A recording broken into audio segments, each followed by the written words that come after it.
اچھی آنکھوں ذرا سبحان اللہ۔ اللہ رب العالمین نے ارشاد فرمایا یوسف جی رب کائنات حکم فرماؤ۔ اللہ نے فرمایا یوسف شاہی لباس اتار دے، اپنا سادہ لباس پہلے تیرا ماں جایا بھائی بنیامین گیٹ اتے کلا ہی کھڑا ہویا ہے۔ وہ سارے بھائی دو دو ہو کے اندر آ گئے نے۔ اے یوسف تسی بھی اپنا شاہانہ لباس اتار کے سادے کپڑے پا کے چلے جاؤ۔ حضرت یوسف علیہ السلام نے شاہی لباس اتاریا۔ آپ اس شاہی لباس اتار کے وہ باب شام کے سامنے آ کے ویکھیا، سامنے بنیامین کھڑے۔ آپ نے فرمایا جوانا تیرا نا کی ہے؟ جدو نے آخیا نا میرا نام بنیامین ہے، فرمایا اتنے کو کھڑا ہے؟ انہیں کہا جی اسی 11 بھائی آئے سا، اسی نبی زادے ہاں، تے باپ آکھیا سی کہ دو دو کر کے ایک ایک دروازے وچوں لنگے آ جائے، تے میں کلا رہ گیا، دو دو کر کے 10 جنے لنگ گئے نے۔ تو حضرت یوسف علیہ السلام نے فرمایا اگر تو آکھے تے تیرا بھائی بن کے میں تینوں اندر لے جاواں، جے تو آکھے تے تینوں میں تیرا بھائی بن کے اندر لے جاواں۔ حضرات محترم ویراں دا بڑا ٹھٹ ہوندا ہے، ویراں دا بڑا چاہ ہوندا ہے، ویراں دا بڑا آسرا ہوندا ہے اللہ تو بعد۔ حضرات محترم بھائی ایسا اللہ تعالیٰ نے رشتہ بنایا ہے بھائیاں دا کہ جناب والا انہاں تو بغیر گزارا بھی کسی دا نہیں، تے جنہاں دے نہیں ہے وہ ترستے نے، تے جنہاں دے ہے نے انہاں نے پوچھ کے ویکھو بھائیاں دی تانگ کی ہوندی ہے۔ میاں صاحب فرماندے نے ویر ویراں دے دردی ہون دے تے ویر ویراں دیاں باواں باپ سرے دا تاج محمد تے ماواں ٹھنڈیاں چھاواں۔ یوسف علیہ السلام بنیامین نوں لے کے اندر چلے گئے۔ ہن آپ نے ایک کمرے کا انتخاب کیتا ہوا سی، اس کمرے دے اندر حضرت یوسف علیہ السلام نے وہ تصویراں لگوائیاں جیڑیاں بچپن دیاں سن، یوسف علیہ السلام دے بچپن دیاں سن، تے وہ نقشے بنائے جس طرح بھائیاں نے خوہ دے اندر سٹیا، خوہ وچوں کڈیا، پھر مالک ابن زغر نوں بیچیا، وہ سارا کچھ بنایا۔ تے حضرت یوسف علیہ السلام دے بھائی جدوں اس کمرے وچ آئے نا تے ویکھ کے تے انہاں نوں اپنا پچھلا یاد آ گیا کہ جڑا آپ یوسف علیہ السلام دے نال انہاں نے کام کیتا سی، جڑا رویہ اختیار کیتا سی، جدوں انہاں نے ویکھیا نا تے کہہ لگے یوسف علیہ السلام نوں آکھیا جائے ساڈا کمرہ بدلو، اسی نہیں اس کمرے وچ رہنا۔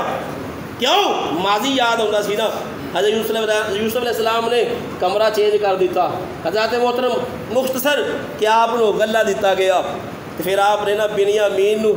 انہوں نے کھانا کھلایا دو دو بھائیوں کو کٹھیاں کر کے، تو پھر بنیامین رہ گیا۔ یوسف علیہ السلام نے نا اس طرح ٹیبل لگوایا یا دسترخوان لگا، دسترخوان دے اوپر بیٹھے کہ آپ نے فرمایا تو کلا رہ گیا ہے؟ انہیں آخیا جی تسی فرمایا سی دو دو بھائی ہو جو ماں جائے، یہ دو دو بھائی ہو گئے میں کلا رہ گیا۔ یوسف علیہ السلام نے فرمایا اگر تو آکھے میں تیرا بھائی بن کے تیرے نال کھانا کھا لواں،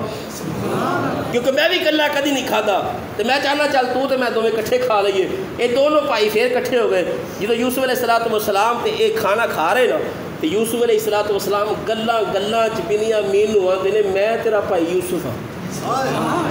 میں تیرا ویر یوسف ہاں۔ حضرت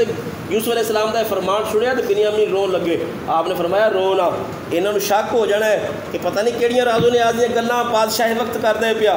آپ کمرے وچ لے گئے، یوسف علیہ السلام فرما لگے بنیامین میرا دل کرتا میں تینوں اتنے رکھ لواں، تو میری ماں جائے میرا دل کرتا میں تینوں اتنے رکھ لواں۔ تو کہنے لگے بھائی جان پہلے تواڈے فراق چ باپ بڑا رو رو کے اپنا برا حال کر لیا، میرے تو بغیر وہ رہندے نہیں، تو جے میں بھی تواڈے کو رہ گیا۔ تو یوسف علیہ السلام نے فرمایا تینوں نہیں پتا یہ سارا قصہ دہرایا جا رہا ہے حضرت ابراہیم علیہ السلام دا،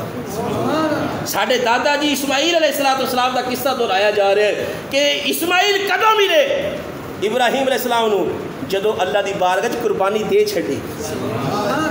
ادو ملے، تو پھر قربانی دے چھڈی تو پھر ملے۔ تو اج لگتا ہے کہ اللہ دی بارگاہ وچ بھی وہی معاملہ ہوئے گا کہ ابا جی دی قربانی دتی جائے گی ساڑھے دواں پائیاں دی شکل دے اندر، تو اسماعیل علیہ السلام دی سنت ادا کی جائے گی، انشاءاللہ اسی دوویں ابا جی نو مل جاواں گے۔ یہ وہ سارا معاملہ چلانا پائے گا۔ یوسف علیہ السلام نے ایتھے بھی حکمت عملی نال کام لیا، اپنا وہ پیالہ اس پیالے نو جناب بنیامین دے بورے وچ لکا دیتا، تے جدوں یہ قافلہ ٹریا نا تے اپنے نوکر بھیجے جاؤ جا کے تلاشیاں لو تے بنیامین دی تلاشی نہیں لینی انہیں سارے دی تلاشی لینی سارے تلاشی لئی گئی انہوں نے آکھا جی بادشاہ وقت دا وہ جام پین والا پیالہ گم ہو گیا ہے تے لہٰذا تہاڈی کسی تلاشی لینی ہے جدوں سارے تلاشی لے لئی نا 10 بھائیاں دی تے انہوں نے آکھا کہ چلو جاؤ یہ ہوں بھائی پتہ کیا لگے حسد سی نا کیا لگے اگر انہوں نے بنیامین دی تلاشی نہ لئی تو انہیں گھر جا کے کنان جا کے ابا جی نوں آکھنا دیکھو جی میری تو تلاشی نہیں لئی گئی انہوں دی تلاشی لئی گئی ہے لہٰذا انہوں سارے بھائیوں نے اصرار کیتا جی یہ بھی تلاشی لو یہ بھی تلاشی لئی جائے تلاشی لئی گئی پیالہ نکل آیا تے آپ نے فرمایا تواڈے وچ قانون کی ہے چوری پھڑی جائے تو کی ہوندا ہے انہوں نے آکھیا جی ساڈے قانون دے اندر کنان دے اندر اے وے جہدے کولوں چوری برآمد ہو جائے 4 سال واسطے انہوں غلامی وچ لیا جاندا ہے آپ نے فرمایا پھر تسی جاؤ بنیامین میں رکھنا یہودا کہہ لگا نہیں یہ نہیں ہو سکتا تسی انہاں نوں جان دیو مینوں رکھ لو آپ نے فرمایا اللہ دا قانون ہے جنہیں چوری کیتی ہوئے سزا بھی انہوں ملتی ہے اگر وہ دی سزا میں تانوں دواں گا تو میں بھی ظالماں وچ ہو جاواں گا لہٰذا انج نہیں ہو سکتا حضرت یوسف علیہ السلام نے بنیامین نوں رکھیا یہودا بھی رہ گیا کہہ لگا تسی سارے جاؤ جدوں سارے چلے گئے یعقوب علیہ السلام پریشان ہوئے بڑا روئے اتنا روئے کہ آپ دی بینائی چلی گئی اکھاں سفید ہو گئیاں یہ پھر پرت کے واپس آئے جدوں یہ تیسری باری آئے نا یوسف علیہ السلام دی بارگاہ تے کہنے لگے ابا جی دی بینائی ختم ہو چکی ہے یعقوب علیہ السلام دا نامی سنیا تو یوسف علیہ السلام رو لگ پے آپ نے فرمایا تانوں ایک کمال دساں انہوں نے کہا جی کی انہوں نے کہا جہاں پیالہ تواڈے کولوں مینوں برآمد ہویا ہے یہ پیالہ میرے نال گلاں کردا ہے یہ پیالہ میرے نال گلاں کردا ہے انہوں نے آکھیا جی اچھا آپ نے پیالہ پھڑیا پیالہ کھڑکایا کھڑکا کے کہنے لگا آپ فرماندے نے یہ پیالہ دسدا پیا تسی اپنے ایک 6 سال دے یا 12 سال دے بھائی نوں خوہ وچ سٹیا سی بڑے حیران ہوئے کہنے لگے جی یہ ساری گلاں تانوں بنیامین دسیاں آپ فرماندے نے اچھا پھر کھڑکایا آپ فرماندے نے یہ پیالہ دسدا پیا تسی اسے خوہ چوں کڈھ کے مالک ابن زگر نوں بیچیا کھوٹے سکے 18 کھوٹے سکے تسی مالک ابن زگر نوں کھوٹے سکیاں دے وچ بیچیا اس اپنے بھائی نوں پھر کھڑکایا تے پھر فرمایا جدوں تسی مینوں بیچیا اس یوسف نوں بیچیا اس بچے نوں بیچیا اپنے بھائی سگے نوں بیچیا تے تسی یہ آکھیا کہ جناب یہ بگوڑا ہے یہ بن کے لے کے جایا جے یہ چوری بھی کردا ہے جدوں انہوں نے سنیا پیالہ ساریاں گلاں دسی جاندا ہے وچ سی ایک لاوی انہاں دا بھائی وہ فٹافٹ بولیا انہیں آکھیا بادشاہ اے یہودا جذبات وچ آ کے کہہ رہے جھوٹ ہے جو کچھ تہاڈا پیالہ دسدا پیا بالکل صحیح دسدا پیا انہیں آکھیا کہ بے زبان ہو کے سارا